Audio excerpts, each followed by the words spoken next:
দুপুরে গরু মাংস খেয়ে কি একদম নাক টেনে ঘুমাচ্ছ? ঢেকেও তো তোলা যাচ্ছে না। মাংস তো খাইতে পারি নাই বাবা, মেহমান আসছিল তো মনে হয় শেষ হয়ে গেছিল। আচ্ছা, মাংস যখন কিনলি তখন একটু বেশি করে কিনতি। মা এসব কি শুনছি?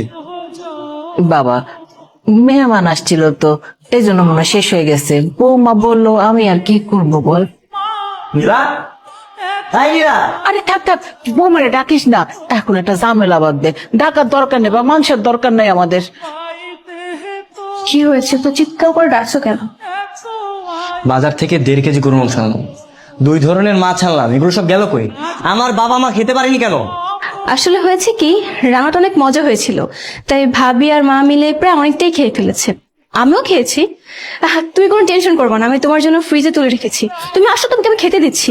আমার বাবা মা খেতে পারেনি আর তুমি সেগুলো গলা অব্দি খেয়ে আবার ফ্রিজে রেখে দিয়েছো। ওনাদের কি পেট নিয়ে ওনাদের খেতে মনে চায় না? বাবা, এত দরদ? ঠিক আছে, তোমার যদি এত দরদ উঠলে পরশু তুমি রান্না করে খাওয়াতে পারো না? আমি কি তোমাকে না করেছি? আমার মাকে আমি যেমন রান্না করে খাইয়েছি, তোমার মা যদি খেতে ইচ্ছা হয় না, তুমিও রান্না করে খাওয়াবে। মা রেস্টুরেন্টে যাচ্ছি গরু মাংস আনতে। আপনার আরে বাপরে, আমার কথাটা শুন। তোর রেস্টুরেন্টে যাওয়ার দরকার নেই, এত টাকা পয়সা কেন খরচ করবি? আমরা খাবো না গরুর মাংস, লাগবো না। কোনো সমস্যা নেই মা, আমি যাবো। আর লাগবে না তো। তুমি কেন শুধু শুধু পড়ার এত কথা কইতে গেলা? এত ভেজাল পাওয়ানোর কোনো দরকার আছে?